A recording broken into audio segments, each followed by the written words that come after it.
In the silence before dawn, the sky above Sodom burned like a wound. From the heavens, two angels descended, messengers of judgment sent to erase a city consumed by its own shadow. But among them, there was one who hesitated. He looked upon the streets, not with anger, but with grief.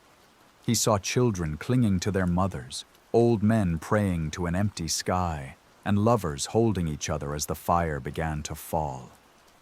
In that moment, something impossible stirred within him. Compassion, the one emotion heaven had not commanded.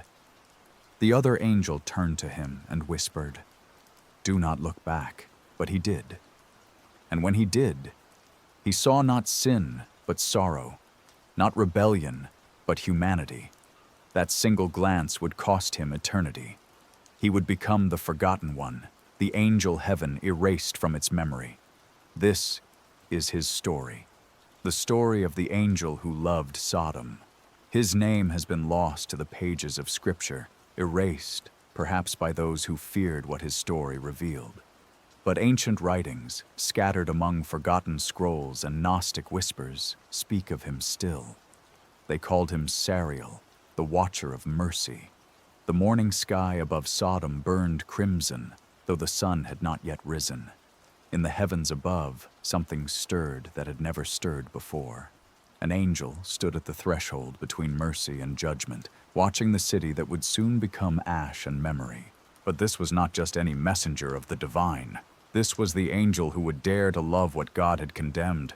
The Scriptures tell us of fire and brimstone, of righteous destruction and divine wrath. They speak of Lot's escape and his wife's backward glance that turned her to salt. But they do not speak of the angel who wept. They do not tell us of the celestial being who questioned the very foundations of heaven itself. Perhaps there is a reason these texts remain silent. Perhaps some truths are too dangerous for mortal understanding. In the apocryphal writings, buried beneath centuries of theological debate, whispers survive of an angel whose name was erased from the rolls of heaven. The Book of Enoch hints at watchers who fell because they loved humanity too deeply. The Apocalypse of Abraham speaks of messengers who carried burdens beyond their divine nature. But none speak directly of what happened that morning when the fires of judgment rained down upon the cities of the plain. Picture, if you will, the moment before destruction. The angel stands invisible among the crowded streets of Sodom, watching merchants haggle over grain, children chase each other through narrow alleys, mothers call their families to morning meals. These are not the monsters that later scribes would paint them as. These are people, flawed, certainly, sinful, undoubtedly, but people nonetheless, with hopes and fears, with loves and losses, with dreams that would never see fulfillment. The divine command had been absolute. The cities must fall. The corruption had spread too far. The evil had taken too deep a root. Justice demanded their complete annihilation. No man, woman, or child would be spared save for the family of Lot, and even then, only barely. This was the will of the Almighty, spoken from the throne room of eternity itself. But angels, though created to serve without question, were not created without the capacity for thought. They were not mere automatons carrying out divine directives. They were beings of intelligence, of understanding, and yes, even of feeling. And this particular angel, whose name the heavenly records would later attempt to scrub clean, found himself paralyzed by an emotion that should have been foreign to his nature: compassion. As he walked unseen through the streets that final morning, the angel began to see what the divine judgment had perhaps chosen to overlook. He saw the old woman who shared her meager bread with stray dogs. He witnessed the young father teaching his son to read by tracing letters in the dust. He observed the merchant who quietly forgave a debt when he realized his debtor's family was starving. These were not the acts of irredeemable souls. These were glimpses of the divine spark that the Creator had breathed into every human heart at the beginning of time. How could these sparks be snuffed out alongside the darkness that surrounded them? How could mercy not find a way to separate the wheat from the chaff? The angel's internal struggle intensified as the moment of destruction approached. He had witnessed the conversations between Abraham and the Almighty. He had heard the great patriarch bargaining for the lives of the righteous, pleading that the cities be spared if even 10 good souls could be found within their walls. But what if the count had been wrong? What if goodness existed in forms that the divine census had not recognized? In the mystical traditions of later Judaism, rabbis would debate whether angels possessed free will in the same manner as humans. They would argue over whether celestial beings could experience doubt, could question divine wisdom, could feel the weight of moral complexity. But in that moment before Sodom's fall, such academic discussions were irrelevant. The angel felt what he felt, regardless of theological implications. He thought of his fellow watchers, those angels mentioned in the Book of Enoch who had descended from heaven because they could not bear to watch humanity suffer in ignorance. They had been punished for their intervention, cast down and bound until the end of days. But their crime had been love. Their sin had been caring too deeply for the children of Adam and Eve. Was this angel now walking the same path? Was his growing reluctance to see the divine judgment carried out a sign of rebellion? Or was it something else entirely? Could it be that heaven itself contained room for different perspectives, for mercy that questioned justice, for love that challenged wrath? The time for philosophical contemplation was ending. Other angels were taking their positions around the cities of the plain. The machinery of divine judgment was grinding into motion. Sulfur and fire were being prepared in the storehouses of heaven. The earth itself was being readied to split open and swallow the condemned settlements. But still, this one angel hesitated. He watched as Lot's family was hurriedly evacuated from the city. He saw the urgency in the movements of his fellow messengers, the grim determination with which they prepared to execute their orders. None of them seemed to share his internal conflict. None of them appeared to question the righteousness of what they were about to do. Perhaps that should have been his first warning. Perhaps the very fact that he alone among the heavenly host was experiencing these doubts should have told him that something within his celestial nature had fundamentally changed. Angels were created to serve in perfect harmony with the divine will. Dissent, questioning, moral uncertainty, these were supposed to be human traits, not angelic ones. Yet here he stood, paralyzed by indecision, watching the final minutes tick away before an entire civilization would be reduced to ash and memory. The irony was not lost on him that his moment of greatest doubt was occurring in the shadow of humanity's supposed greatest sin. The other angels began their work. Fire began to fall from the heavens like rain, but rain that burned everything it touched. The earth shook and split, releasing gases that choked the air and turned the morning sky black with smoke. The screams began almost immediately, and the hesitant angel finally understood why some truths are too dangerous for mortal understanding. He realized why his name would need to be erased from the heavenly records, why his story would never be told in the sacred texts that would guide humanity for millennia to come. Because if mortals knew that even angels could feel sorrow for the condemned, if they learned that mercy could exist even in the heart of judgment, if they discovered that love could persist even in the midst of divine wrath, then everything they thought they knew about the nature of good and evil would crumble. The angel who loved Sodom had become something that threatened the very order of creation itself. He had become proof that the universe was more complex, more morally ambiguous, more heartbreakingly beautiful than any simple tale of righteousness and sin could contain. As the fires consumed the cities below, this nameless angel made a choice that would echo through eternity, a choice that would cost him everything he had ever known, but would preserve something far more precious than his own existence. He chose to remember. He chose to carry the burden of their stories, their unfinished dreams, their small acts of kindness that had gone unnoticed by the divine judgment. He would become the keeper of their humanity, the guardian of their memory, the witness to their worth. And in making that choice, he sealed his own fate. For heaven cannot tolerate such love, such dangerous mercy, such reckless compassion. The order of the universe depends on clear lines between good and evil, between the saved and the damned, between those worthy of mercy and those deserving only wrath. An angel who could weep for Sodom was an angel who could no longer serve in the perfect harmony that heaven required. The destruction unfolded exactly as heaven had decreed.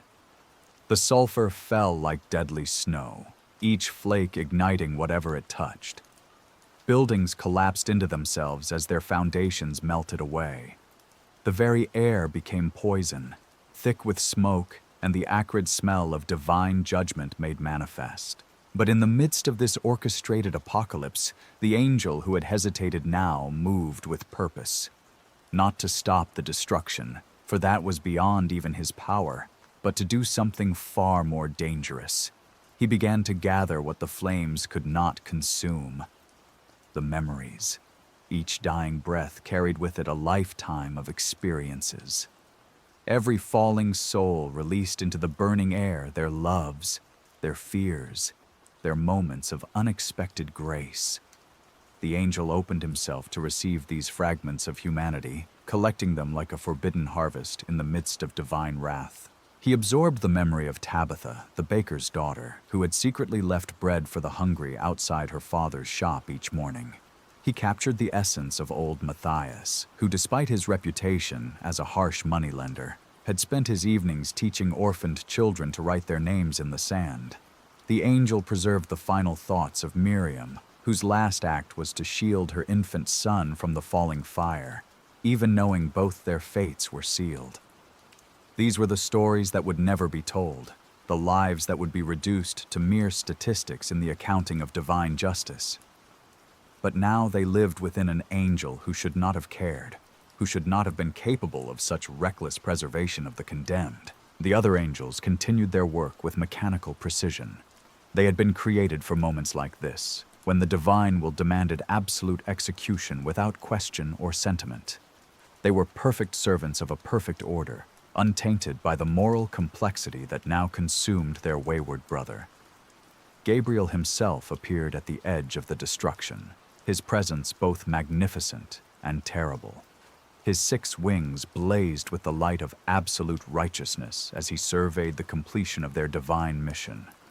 When his gaze fell upon the hesitant angel, there was no anger in his expression, only profound sadness. "Brother," Gabriel spoke, his voice carrying the weight of eons. "What have you done?" The angel who loved Sodom raised his eyes to meet those of the archangel. In that gaze, Gabriel saw something that should not exist in the celestial realm. He saw doubt. He saw mercy untempered by justice. He saw love that extended even to the unworthy. "I have remembered them," came the quiet reply. "Someone must remember them." Gabriel's expression deepened with sorrow, for he understood immediately the magnitude of what had occurred. This was not mere disobedience. This was not a simple failure to follow orders. This was something far more dangerous to the cosmic order. "You have made yourself their keeper," Gabriel said. "You have taken upon yourself the burden of their humanity." Yes. The word hung in the air between them, heavy with implication. Around them, the cities continued to burn, but both angels knew that the true crisis was not the destruction below, but what was happening in the heavens above. "Do you understand what this means?" Gabriel asked. "Do you comprehend what you have become?" The angel nodded slowly. He had become something unprecedented in the hierarchy of heaven.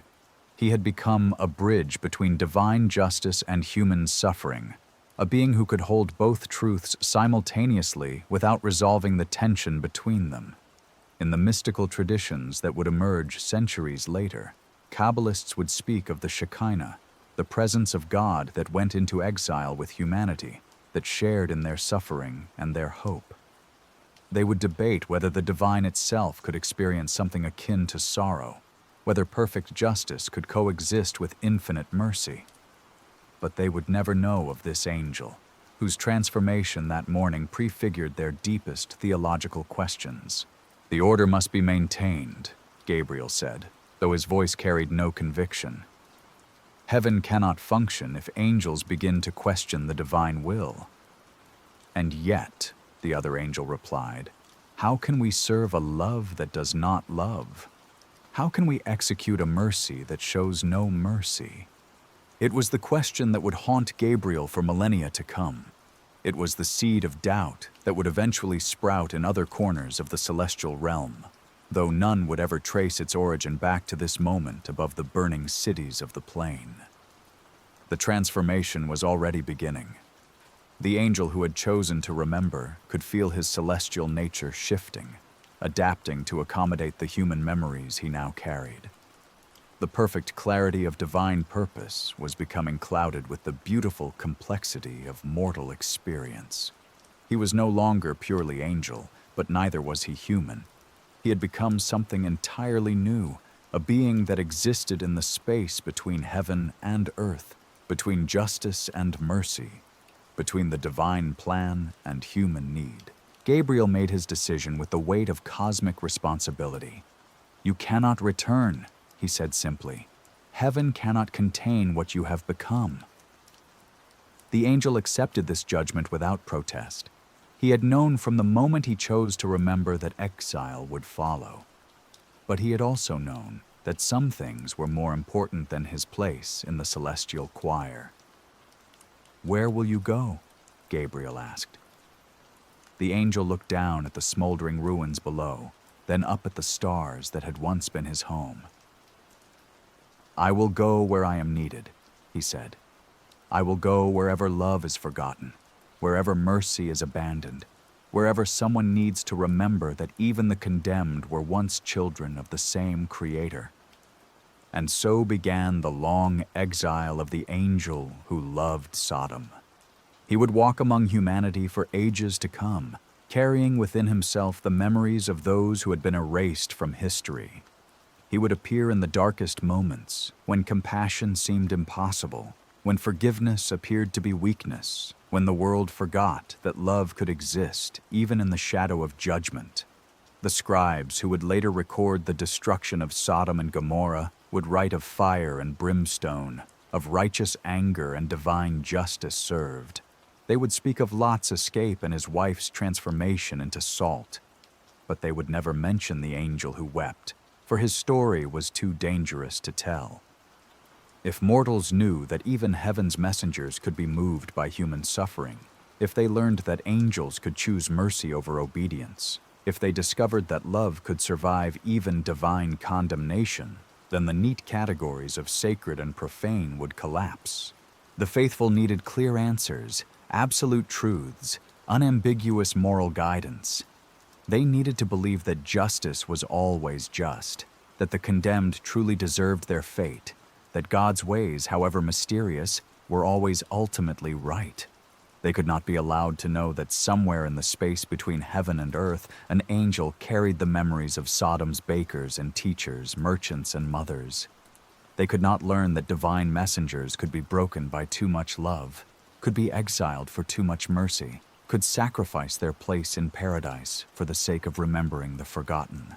But the story persisted in whispers, in the margins of forgotten texts, in the dreams of mystics who saw visions they could never quite explain. The angel who loved Sodom became a shadow presence in the world's literature of compassion, unnamed but unmistakable. He was there in every act of inexplicable mercy, every moment when forgiveness conquered judgment, every instance when someone chose to remember the humanity of the condemned. He was the invisible presence that made such love possible, the bridge that connected divine perfection with human imperfection. And perhaps, in the end, that was the true purpose of his exile. Perhaps heaven had always known that such a bridge would be needed, that the gap between divine justice and human need would require someone to stand in the middle, holding both truths in painful tension. Perhaps the angel who loved Sodom had not fallen at all, but had instead been sent on the most important mission of all, to prove that love could survive anything, even the wrath of God, to demonstrate that mercy was not weakness but the highest form of strength, to show that remembering the forgotten was not rebellion, but the deepest form of worship. If an angel could feel sorrow for Sodom, if divine messengers could choose compassion over command, if even heaven's perfect servants could be moved by human suffering, then what did that say about the true heart of the divine? Perhaps it said that love was not the exception to the cosmic order, but its deepest foundation. The centuries that followed would test this theory in ways that even the exiled angel could not have foreseen. As empires rose and fell, as humanity repeated its cycles of creation and destruction, the nameless guardian found himself drawn again and again to the margins of history, to the places where his presence was most needed and least welcome. In the rubble of Jerusalem after Nebuchadnezzar's siege, he walked among the survivors, carrying the memories of those who had perished defending their holy city. He preserved the final prayers of priests who died clutching the sacred scrolls, the last words of mothers who sang lullabies to children they could not save, the desperate hopes of defenders who believed until their final breath that deliverance would come. The scribes who would later record the Babylonian captivity would write of divine punishment for national sins, of a people being refined through suffering. They would speak of prophecy fulfilled and covenant renewed, but they would not mention the angel who gathered the forgotten details of individual anguish, who preserved the small acts of courage that bloomed even in defeat.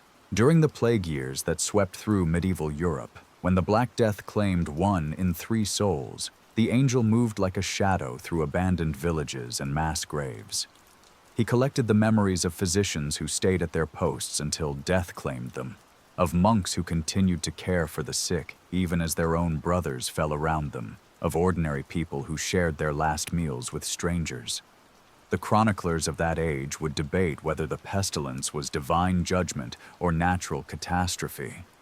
They would argue over the theological implications of such widespread suffering, but none would record the presence that moved among the dying, ensuring that no act of compassion, however small, would be lost to the darkness. In the chambers where the Spanish Inquisition conducted its terrible work, the angel witnessed interrogations that sought to purify souls through the destruction of bodies.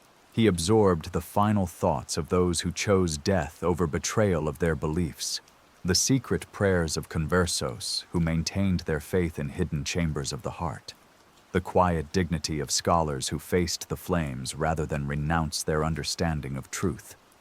The official records would speak of heresy rooted out and orthodoxy preserved. They would detail the procedures of investigation and the necessity of spiritual discipline.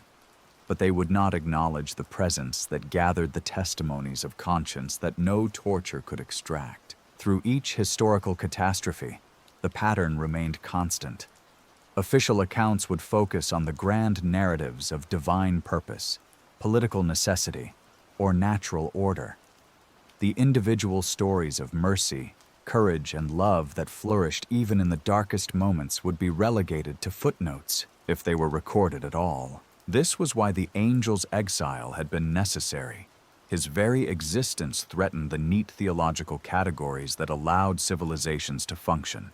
If people truly understood that compassion could survive any judgment, that love could persist through any catastrophe, that mercy was not weakness, but the foundation of all strength, then how could earthly powers maintain their authority? How could kings justify their wars if soldiers knew that angels wept for enemies as well as allies? How could inquisitors purify souls if they understood that divine messengers preserved the memories of the condemned alongside those of the saved? How could any human institution claim exclusive access to divine truth if heaven itself contained room for doubt, for questioning, for the kind of love that transcended all boundaries? The angel's burden grew heavier with each passing century, yet also more precious. He became a living library of human nobility that existed in defiance of human cruelty. Within his transformed consciousness, the baker's daughter from Sodom shared space with martyrs of Rome, with defenders of Constantinople, with healers during times of plague, with teachers who preserved knowledge through dark ages. But the weight was not his alone to bear. In the hidden corners of human consciousness, in the dreams and visions of mystics and poets, Echoes of his story began to surface. They could not name him directly, for his name had been erased from all heavenly records, but they sensed his presence in their deepest moments of moral clarity. The Sufi poets spoke of divine love that suffered alongside creation. The Christian mystics wrote of a wounded healer who bore the pain of the world. The Jewish Kabbalists described aspects of the divine that went into exile with humanity, sharing their journey through history's darkness. None knew they were touching the edges of the same truth. In the margins of illuminated manuscripts, scribes sometimes added figures that did not belong in the official narratives. An extra presence at the edge of battle scenes, a face in the crowd that seemed to carry impossible sorrow, a form that appeared wherever suffering was transformed into something beautiful. These images would puzzle later scholars, who could find no textual justification for their inclusion. The artists themselves could rarely explain why they had added these elements. They spoke of being moved by impulses they could not name, of feeling compelled to include witnesses to mercy that their conscious minds could not identify. The angel's influence operated below the threshold of direct awareness, inspiring recognition of truths too dangerous for explicit acknowledgement. As the modern era approached, bringing with it unprecedented scales of both creation and destruction, the angel's role became more crucial than ever. The same human capacity for innovation that produced cathedrals and symphonies also created weapons of mass annihilation. The same intelligence that mapped the heavens and decoded the secrets of life also devised systems of oppression that operated with mechanical efficiency. In the trenches of the Great War, where young men died for causes they barely understood, the angel preserved the letters never sent home, the songs hummed in moments of quiet terror, the small gestures of kindness between enemies who recognized their shared humanity across no man's land. During the Holocaust, when industrial machinery was turned to the purpose of eliminating entire populations, he gathered the testimonies that no archive could contain. Not just the documented horrors, but the undocumented acts of resistance, the secret schools maintained in ghettos, the lullabies sung in cattle cars, the prayers whispered in chambers designed to extinguish hope. The official histories would focus on the mechanisms of destruction and the politics of liberation. They would debate responsibility and catalog atrocities, but they would struggle to convey the full measure of human dignity that persisted even in the face of systematic dehumanization.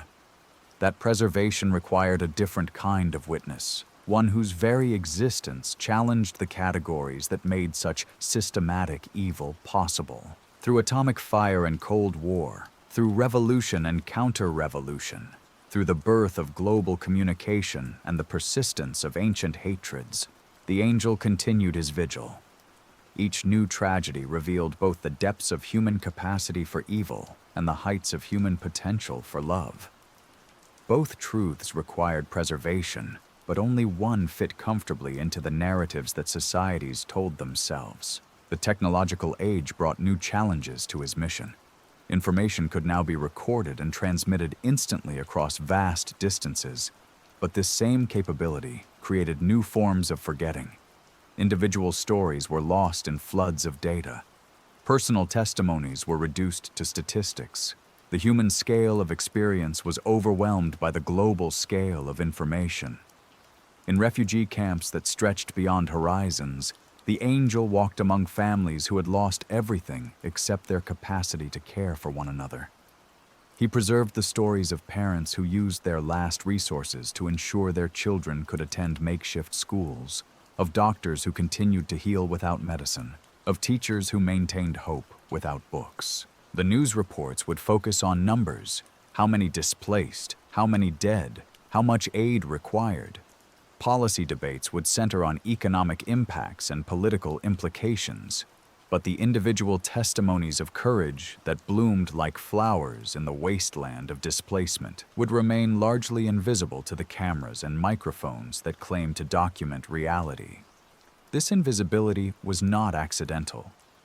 The angel's exile had been necessary precisely because his perspective threatened to make visible what power structures required to remain hidden. If people truly understood that love was not scarce but abundant, that mercy was not weakness but strength, that compassion was not luxury but necessity, then the entire edifice of civilization built on scarcity, dominance, and indifference would crumble.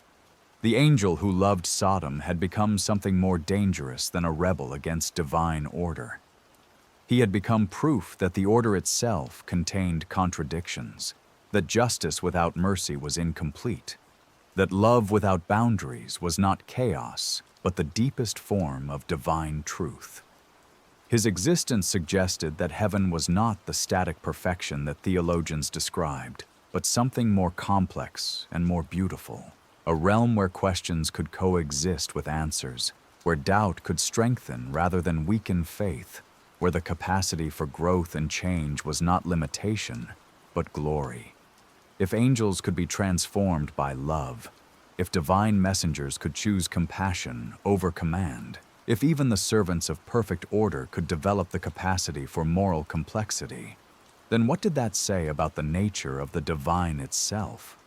Perhaps it suggested that God was not the unchanging absolute of philosophical speculation, but something more like a loving parent, capable of growth, of learning, of being moved by the experiences of beloved children. Perhaps divine perfection included the capacity for divine sorrow, divine doubt, divine love that suffered alongside creation. This was the most dangerous truth of all, the one that required not just the exile of an angel, but the erasure of his name from all heavenly records. For if mortals knew that even God could change, could grow, could be moved by their suffering and their love, then religion itself would be transformed beyond recognition. Faith would become not submission to unchanging law, but participation in cosmic evolution. Prayer would become not petition to distant authority, but intimate conversation with divine consciousness that genuinely listened and responded. Worship would become not appeasement of divine wrath, but celebration of divine love that embraced all of creation, even its most broken and condemned parts. The implications stretched beyond theology into every aspect of human existence. If divine love could embrace even Sodom, if angelic compassion could extend to the condemned, if heaven itself contained room for dissent and growth, then no human authority could claim exclusive access to absolute truth. No empire could justify its conquests by claiming divine mandate. No inquisition could purify souls by destroying bodies. No ideology could eliminate opposition by declaring itself the sole representative of ultimate reality. The angel's story, if fully told, would relativize all human claims to absolute knowledge and absolute power. This was why his memory had to be suppressed, his name erased, his influence relegated to the shadows of human consciousness. The established orders of both heaven and earth required clear categories, unambiguous hierarchies, definitive answers to ultimate questions. They could not afford to acknowledge that reality was more complex, more beautiful, and more merciful than their systems could contain. They could not admit that love was the fundamental force that held all things together, even when that love appeared to threaten the very structures through which it operated. But love, once released into the world, could not be entirely contained or controlled. It found ways to express itself through art that transcended its creator's conscious intentions, through acts of mercy that defied rational calculation, through moments of recognition when strangers saw the divine spark in one another's eyes. The angel's influence persisted in every impulse toward compassion that seemed to make no practical sense, in every act of forgiveness that appeared to violate justice, in every instance when someone chose to remember the forgotten rather than celebrate the victorious. His presence could be felt wherever the categories of worthy and unworthy, saved and damned, righteous and sinful, began to blur and dissolve in the face of simple human recognition. He was the invisible witness who made such recognition possible, the bridge between divine perfection and human imperfection that allowed love to flow in both directions. And perhaps that had always been the plan. Perhaps the angel who loved Sodom had not fallen from grace, but had been sent on the most important mission in the history of creation. to prove that divine love was not conditional on human worthiness, that heavenly mercy was not limited by earthly categories, that the heart of God was large enough to embrace even those whom God appeared to condemn. If this was true, then his exile was not punishment, but promotion. His erasure from heavenly records was not dishonor, but the highest honor possible. His transformation from perfect servant to wounded healer was not failure, but the fulfillment of divine purpose that transcended all previous understanding of what divine purpose could mean. The morning sky above Sodom had burned crimson that day long ago, and in that fire, more than cities had been transformed. The nature of divine love itself had been revealed in ways that required centuries of human history to fully unfold. The angel who wept for the condemned had become the proof that condemnation was never the final word, that judgment was always penultimate to mercy, that even the wrath of God served ultimately the purposes of love too vast and too deep for any finite mind to fully comprehend.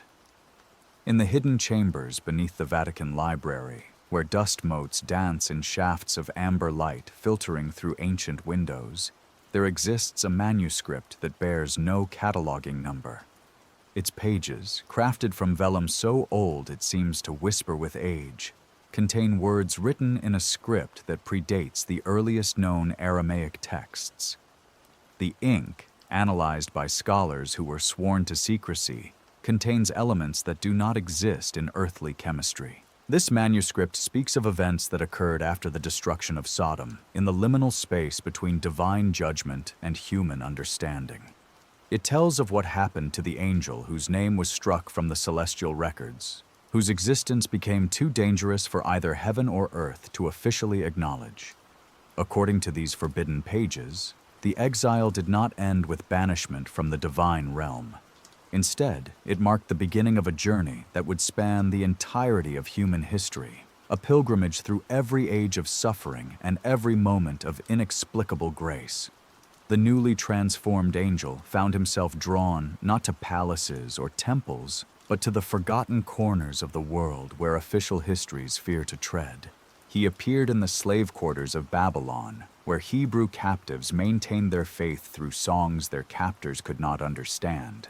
He walked through the catacombs of Rome, where early Christians faced lions with prayers on their lips rather than curses.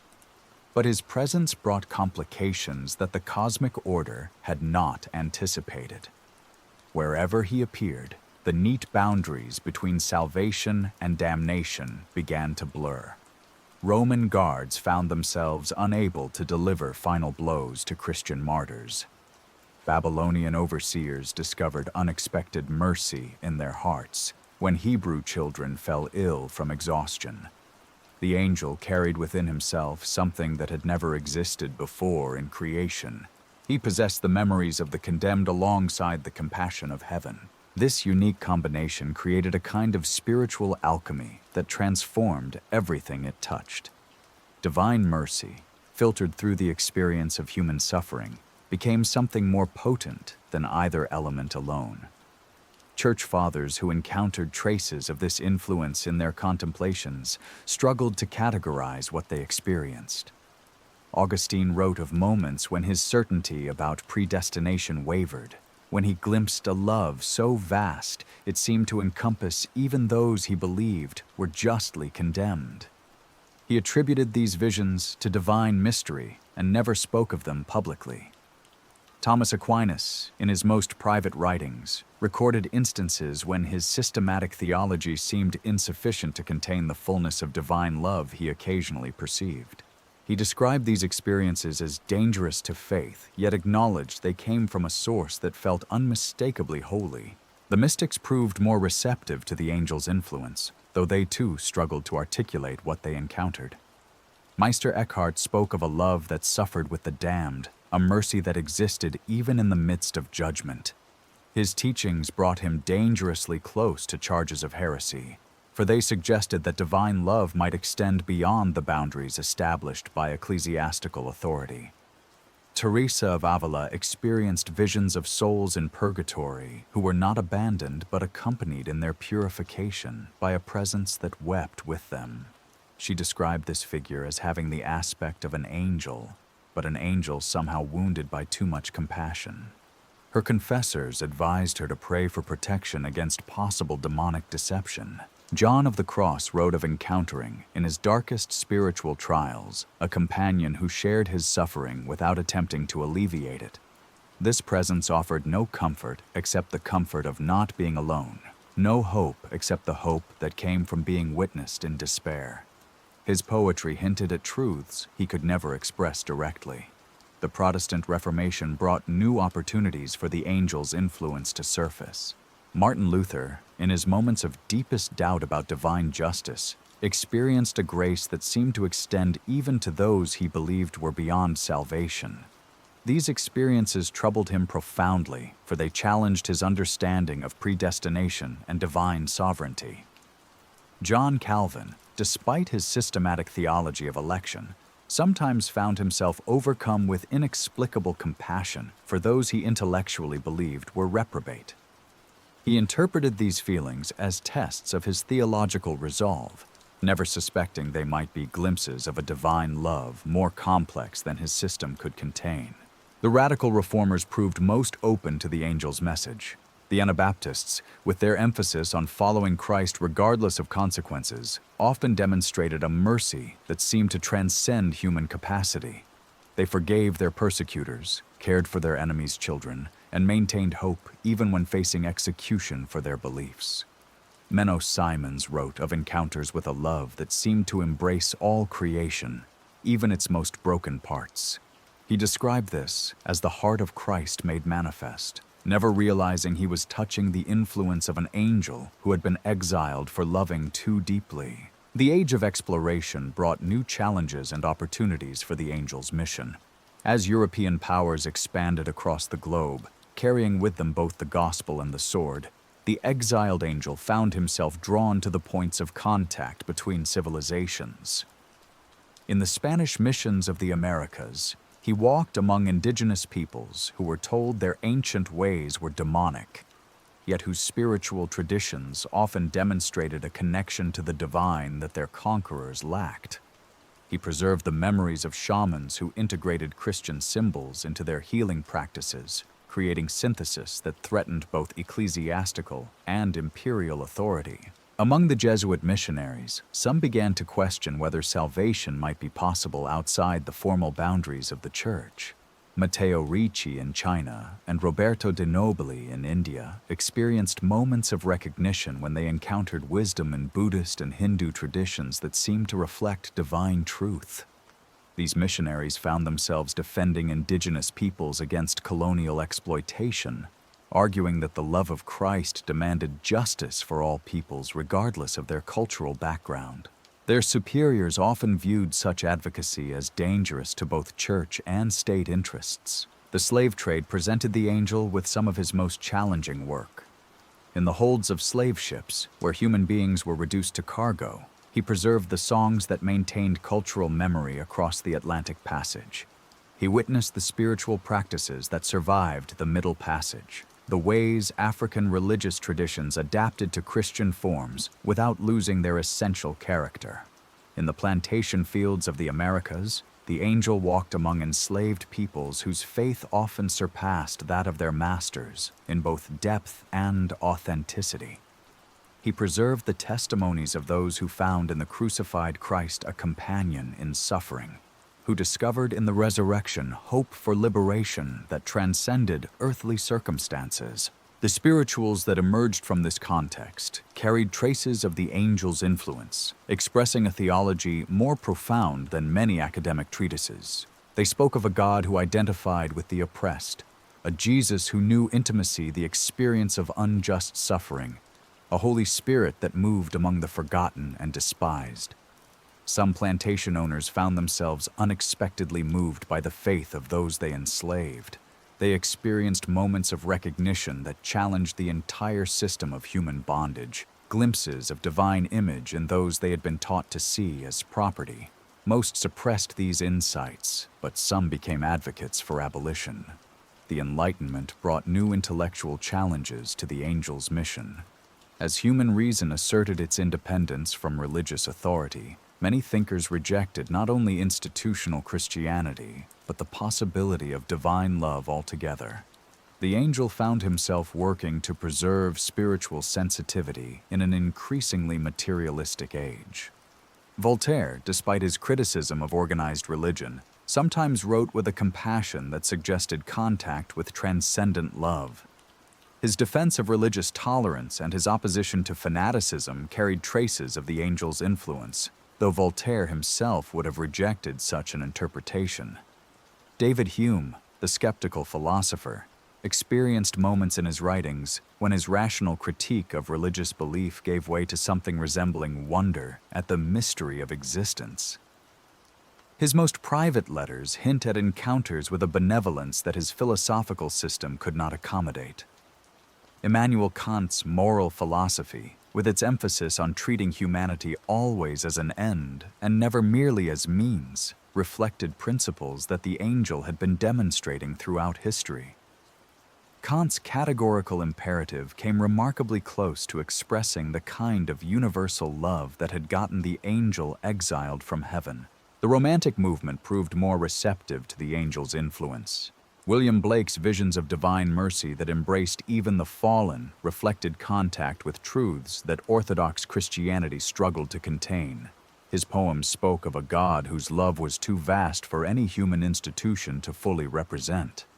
Samuel Coleridge wrote of moments when he perceived a love that seemed to unite all creation in bonds of mutual compassion. His philosophical writings attempted to articulate a divine love that was both transcendent and immanent, both perfectly just and infinitely merciful. William Wordsworth found in nature intimations of a presence that seemed to suffer with all created beings. His poetry captured glimpses of the angel's influence, expressing a spirituality that transcended denominational boundaries while remaining profoundly religious. The Industrial Revolution created new forms of human suffering that required the angel's attention. In the factories of Manchester and Birmingham, where children worked 16-hour days in conditions that would kill adults, he preserved the moments of kindness that somehow survived the mechanization of human labor. Charles Dickens, in his novels, captured something of the angel's perspective on industrial society. His ability to find dignity in the most degraded circumstances, hope in the most desperate situations, reflected contact with a love that saw worth in every human being regardless of their social position. The social gospel movement that emerged in the 19th century carried strong traces of the angel's influence. Walter Rauschenbusch and Washington Gladden preached a Christianity that demanded justice for the poor and oppressed, arguing that divine love required social transformation as well as individual conversion. Jane Addams and the Settlement House movement demonstrated the kind of practical compassion that the angel had been modeling throughout history.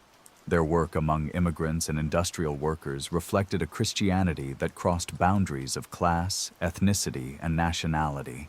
The 20th century brought unprecedented challenges to the angel's mission.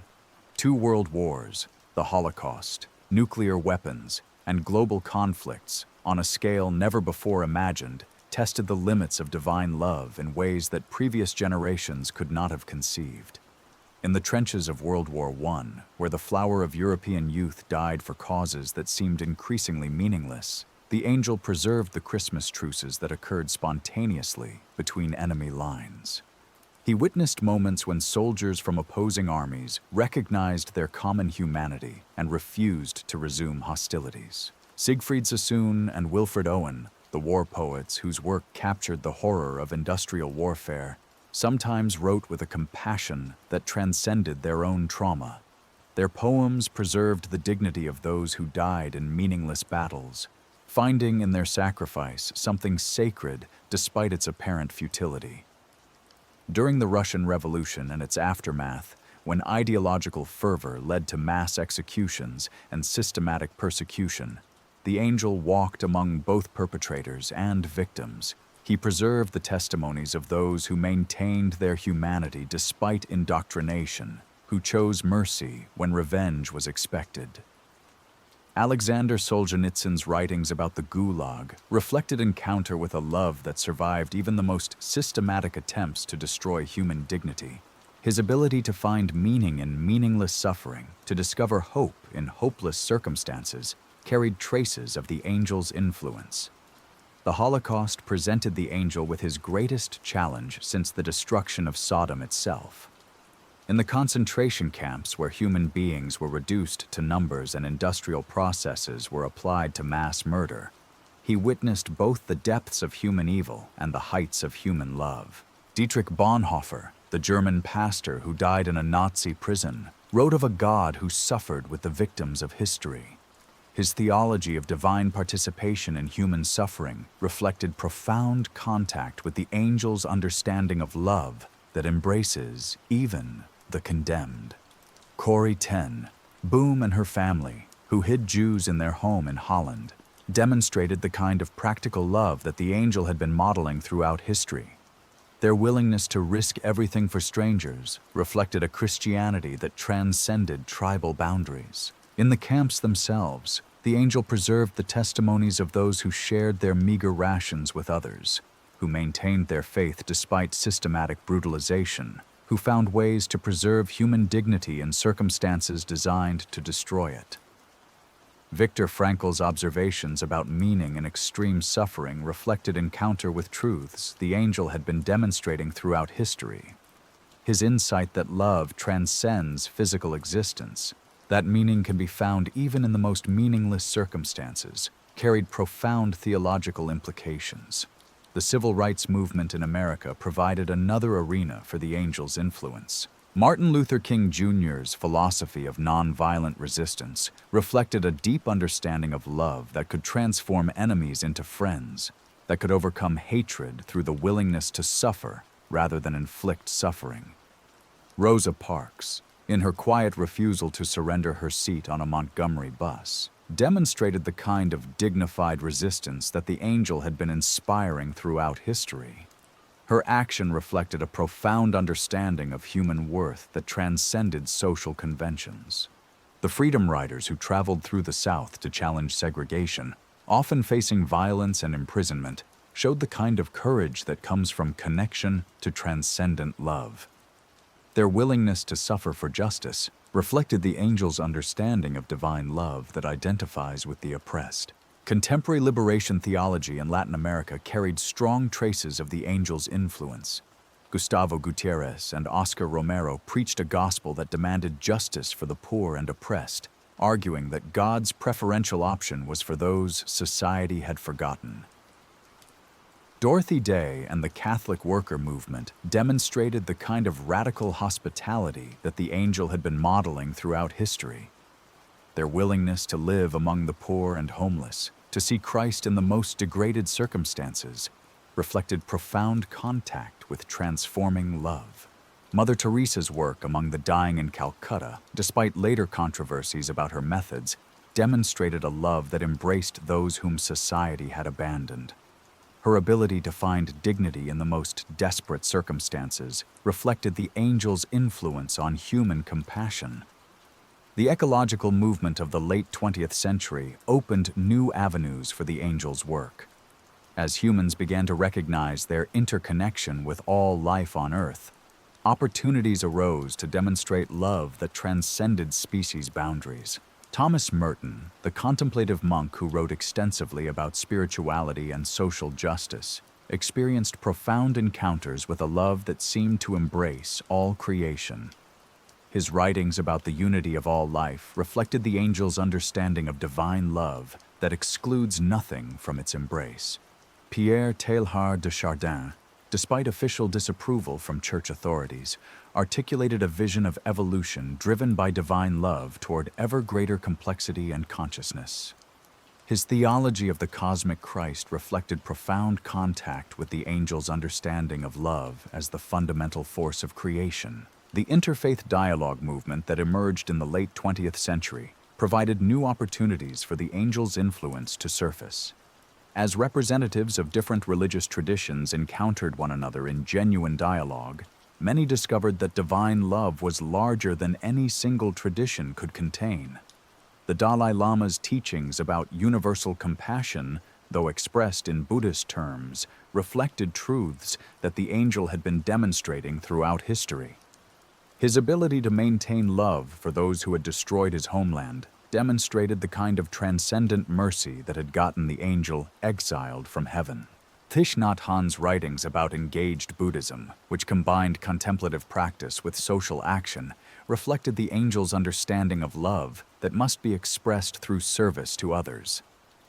His teachings about the interconnectedness of all beings carried profound theological implications. As the 21st century dawned, bringing with it new forms of global communication and new scales of potential destruction, the angel's mission continued to evolve.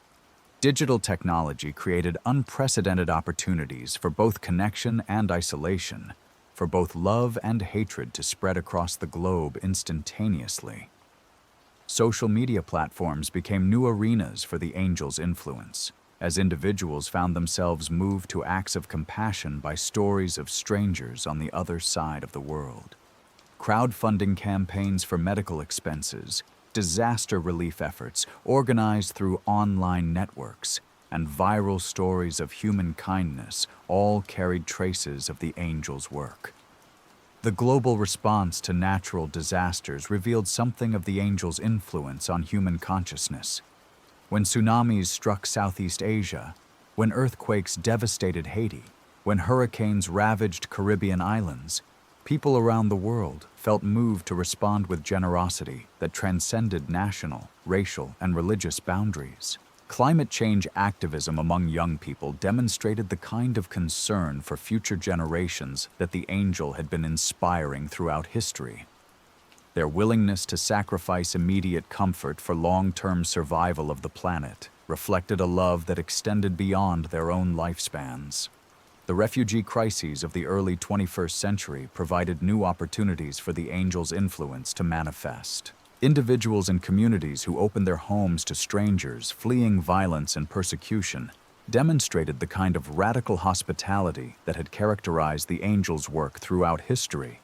Medical workers who volunteered in refugee camps, teachers who learned new languages to communicate with displaced children, ordinary citizens who organized supply drives for asylum seekers all reflected contact with a love that transcends tribal boundaries. The global pandemic that emerged in 2020 created unprecedented opportunities for both human selfishness and human generosity to manifest on a worldwide scale. Healthcare workers who risked their lives to care for patients, neighbors who shopped for elderly residents during lockdowns, teachers who found creative ways to continue educating children, all demonstrated the angel's influence on human compassion. Religious communities that opened their buildings as vaccination sites, despite theological disagreements about science and medicine, showed the kind of practical love that the angel had been inspiring throughout history. Their willingness to serve public health despite ideological differences reflected profound contact with transforming grace. The racial justice movements that gained global attention during the pandemic revealed both the persistence of human tribalism and the power of love to overcome ancient divisions. Protesters who maintained nonviolence despite provocation, police officers who joined demonstrations against police brutality, ordinary citizens who examined their own prejudices and worked for systemic change all reflected the angel's influence on human consciousness. Artists, musicians, and writers who used their platforms to promote understanding across racial lines demonstrated the kind of cultural bridge building that the angel had been facilitating throughout history. Their ability to touch hearts and change minds through creative expression reflected deep contact with transforming love. Throughout all these centuries of human history, from the destruction of Sodom to the digital age, the angel's influence had remained consistent. He appeared wherever love seemed impossible, wherever mercy appeared to be weakness, wherever someone needed to remember that even the condemned retained their divine image. His presence could be detected not in dramatic miracles or supernatural interventions, but in the subtle shifts of human consciousness that made compassion possible in circumstances that seemed to preclude it. He was the invisible catalyst that transformed hatred into understanding, judgment into mercy, despair into hope. The angel who loved Sodom had become something unprecedented in the history of creation. He was proof that divine love was not static perfection, but dynamic relationship. Not unchanging law, but evolving understanding. Not distant authority, but intimate presence that suffered alongside creation. His story, suppressed for millennia because of its dangerous implications, suggested that heaven itself was more complex and more beautiful than any human theology could contain. If angels could grow and change, could be transformed by love, could choose mercy over obedience, then what did that say about the divine nature they served? Perhaps it meant that God was not the unmoved mover of philosophical speculation, but something more like a loving parent who grew in understanding through relationship with beloved children. Perhaps divine perfection included the capacity for divine sorrow, divine questioning, divine love that was willing to be wounded by caring too deeply. This understanding threatened every religious and political system that claimed exclusive access to divine truth. If God could change, could learn, could be moved by human suffering and human love, then no earthly authority could claim to speak with absolute divine authority. Kings could not justify their wars by claiming divine mandate if angels wept for enemies as well as allies. Churches could not exclude heretics if divine love embraced even the theologically incorrect. Nations could not oppress minorities if heavenly mercy extended to all peoples, regardless of their cultural background. The angel's story revealed that reality was more morally complex, more beautiful, and more hope-filled than any system of absolute categories could contain. It suggested that the universe was not a courtroom where final judgments were rendered, but a school where all beings, including divine beings, continued to grow in understanding and love. If this was true, then the exile of the angel who loved Sodom had not been punishment for rebellion against divine order, but recognition that divine order itself required evolution, required the presence of love that questioned justice, mercy that challenged wrath, compassion that transcended all boundaries. His banishment from heaven had been necessary not because his love was wrong, but because it was so right that it threatened to transform everything, including the nature of divinity itself. He had become too dangerous to contain within existing categories, too transformative to allow back into a system that required stability and predictability. But love, once released into creation, could not be entirely controlled or contained.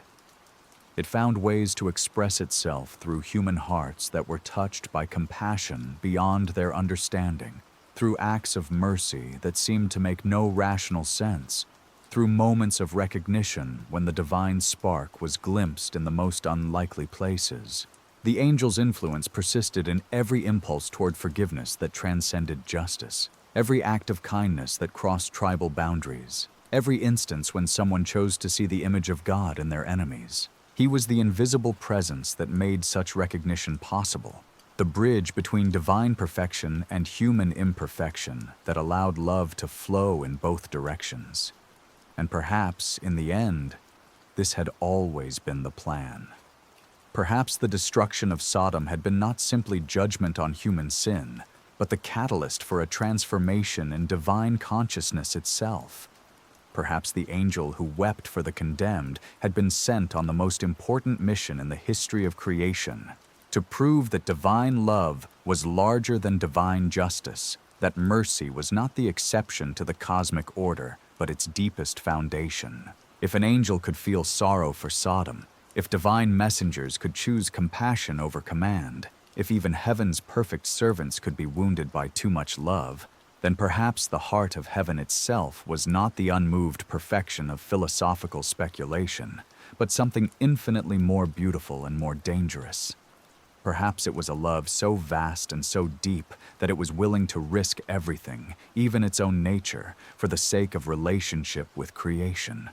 a love that would rather be wounded by caring too deeply than remain safely distant from the suffering it had the power to heal. A love that chose vulnerability over invulnerability, growth over stasis, the beautiful uncertainty of relationship over the sterile certainty of absolute control. The morning sky above Sodom had burned crimson that day millennia ago, and in that fire, the very nature of divine love had been revealed and transformed. The angel who wept for the condemned had become the proof that condemnation was never the final word. That judgment always served the deeper purposes of love, that even the wrath of God was ultimately an expression of care so profound that it would risk appearing cruel rather than remain indifferent. In preserving the memories of those who were forgotten, in carrying their stories through centuries of human history, in inspiring acts of mercy that seemed to transcend human capacity, the exiled angel had fulfilled a purpose more important than maintaining celestial order. He had demonstrated that love was not weakness, but the fundamental force that held all reality together, even when that love appeared to threaten the very structures through which it operated. And if that was true, then his exile had not been fall, but ascension, not punishment, but the highest possible calling, not failure, but the ultimate success of divine love, working to transform not only creation, but the Creator as well. The angel who loved Sodom had become the living proof that in the economy of divine love, nothing was ever lost, no one was ever forgotten, and no act of compassion, however small or seemingly futile, was ever wasted.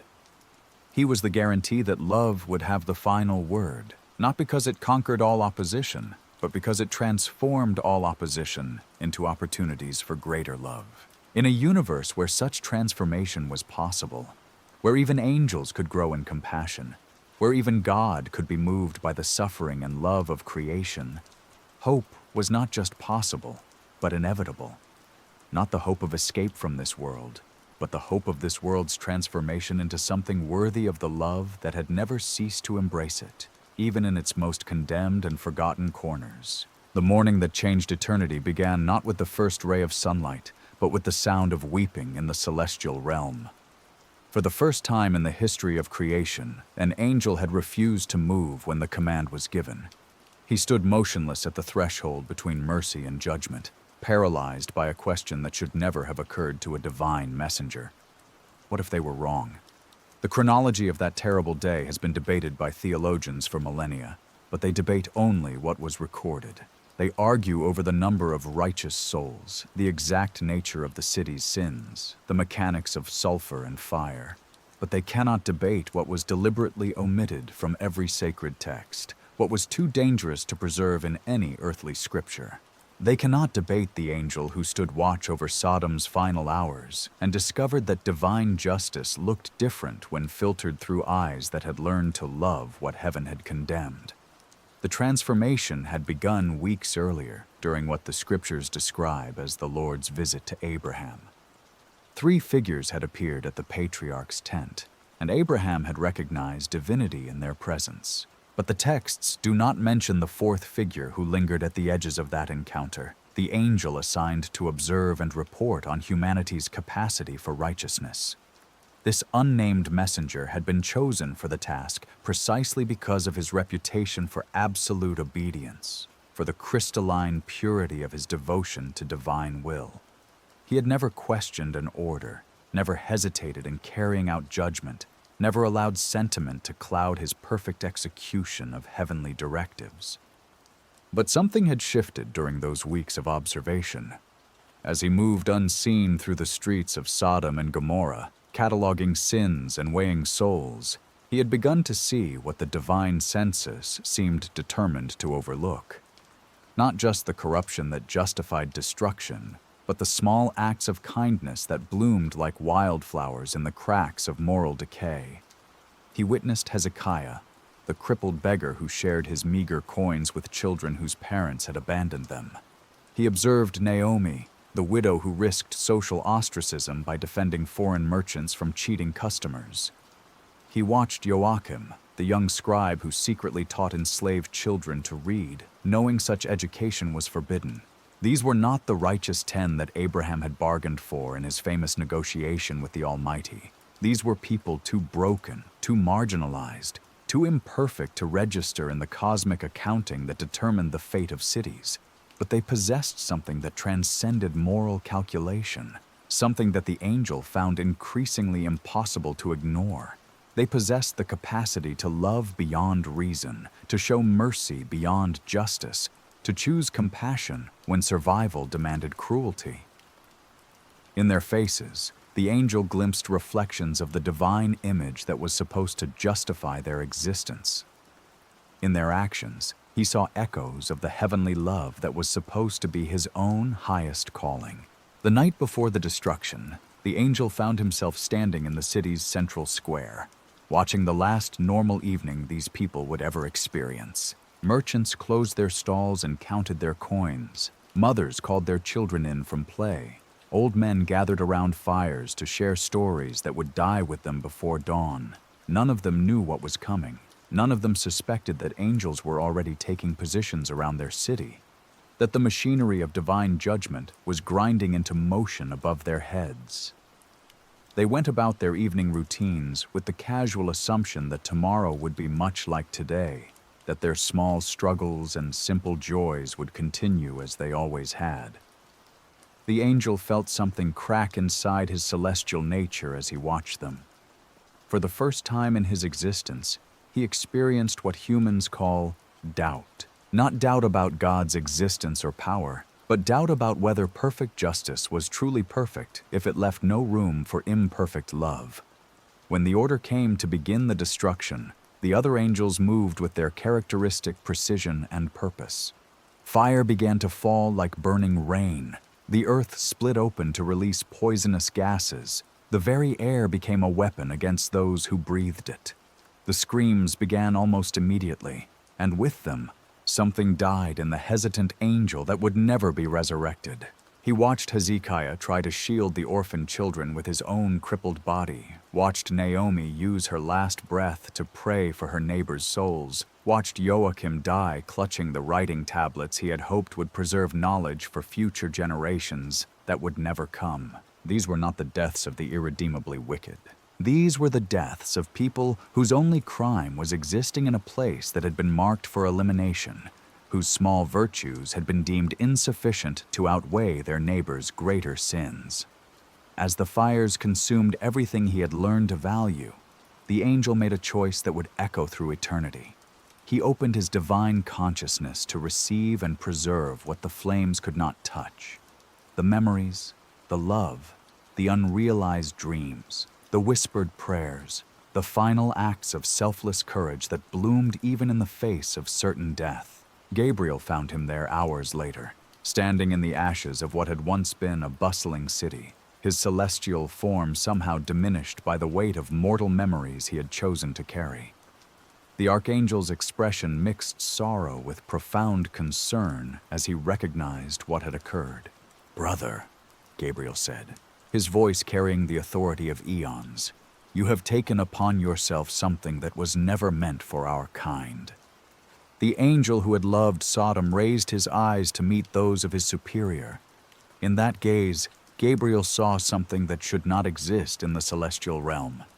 He saw the kind of moral complexity that was supposed to be uniquely human, the capacity to hold contradictory truths in tension without resolving them into neat categories.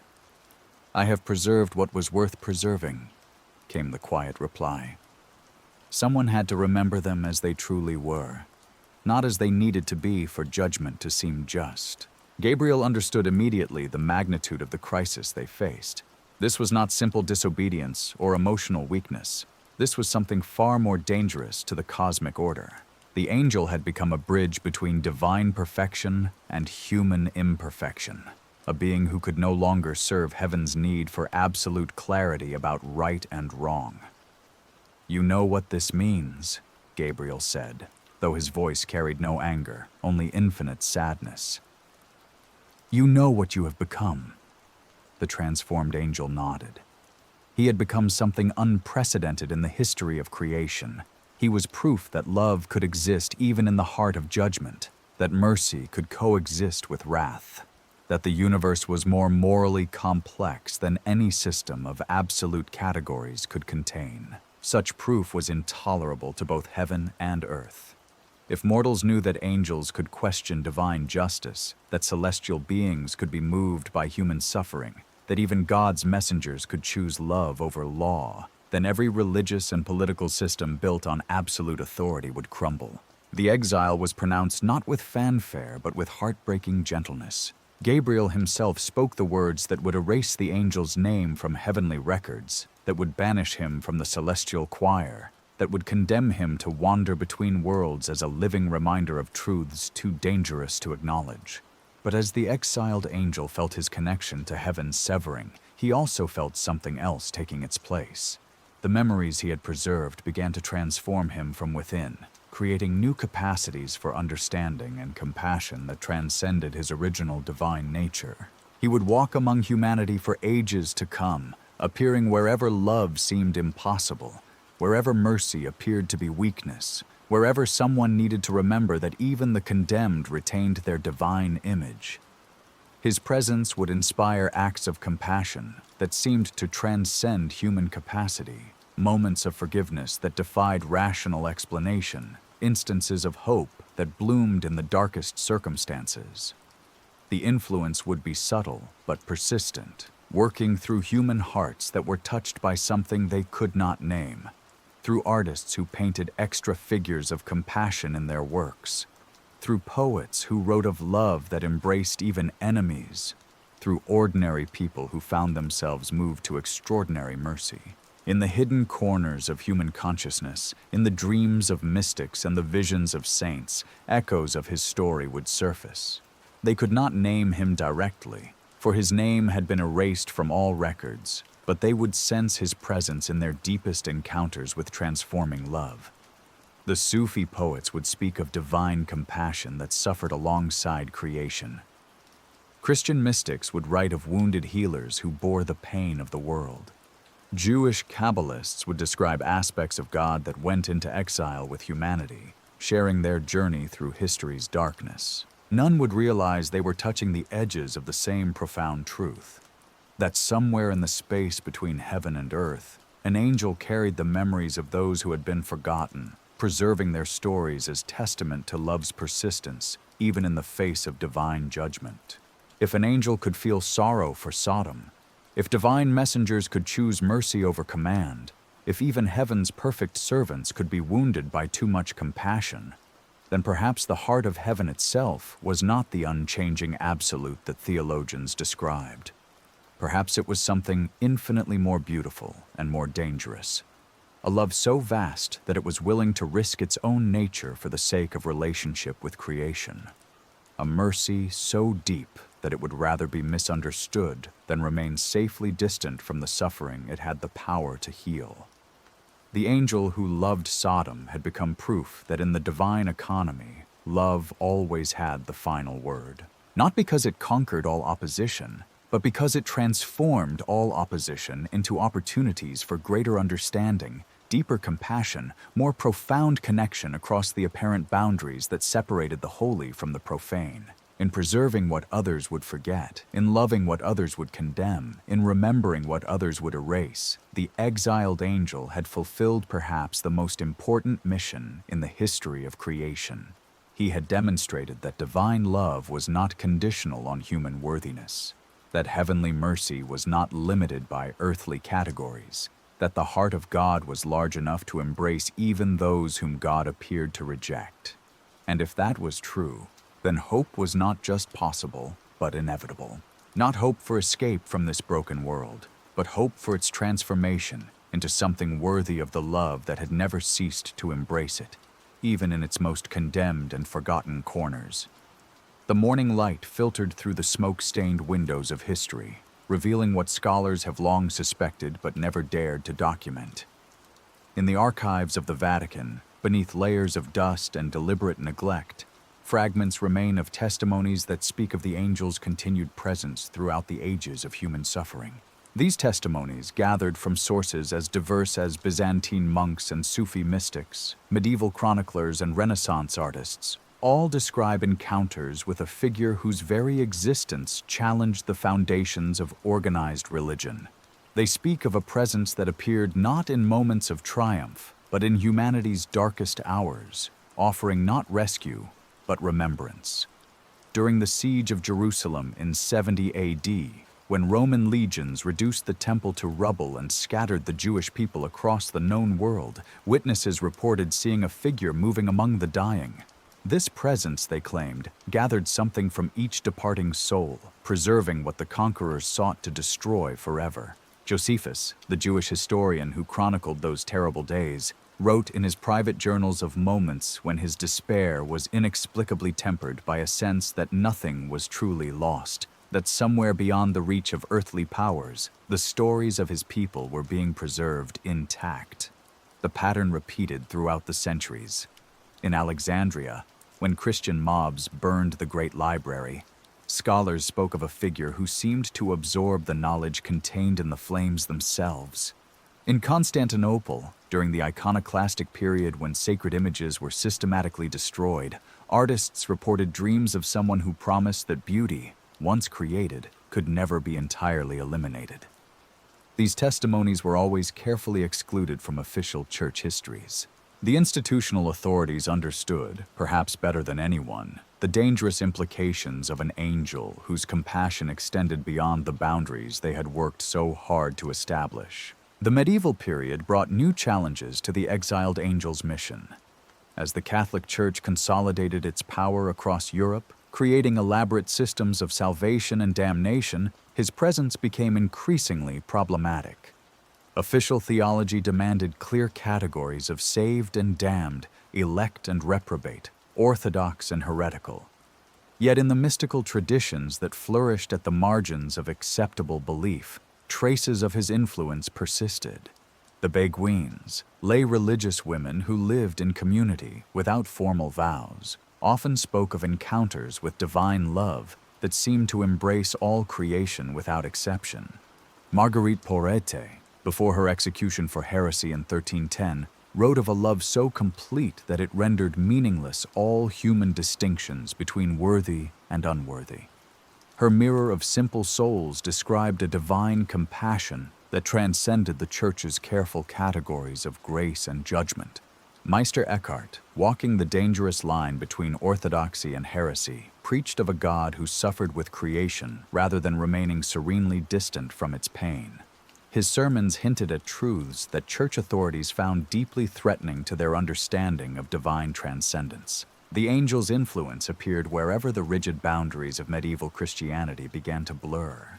In the songs of troubadours who sang of love that transcended social convention, in the visions of mystics who encountered divine mercy that seemed to exclude no one, in the acts of saints who cared for lepers and outcasts despite official disapproval.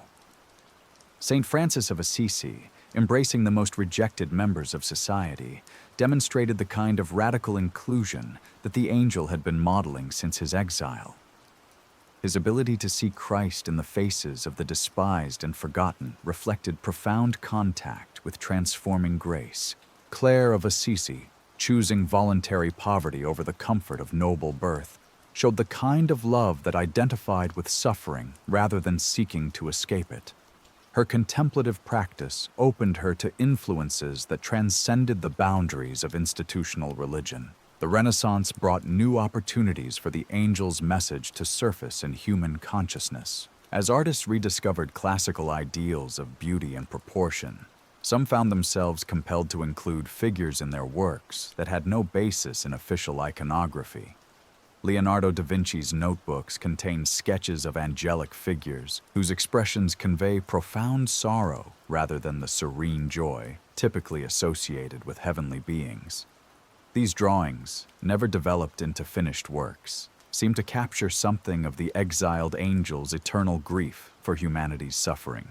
If an angel could feel sorrow for Sodom, if divine messengers could choose compassion over command, if even heaven's perfect servants could be wounded by too much love, then what does that say about the heart of heaven itself?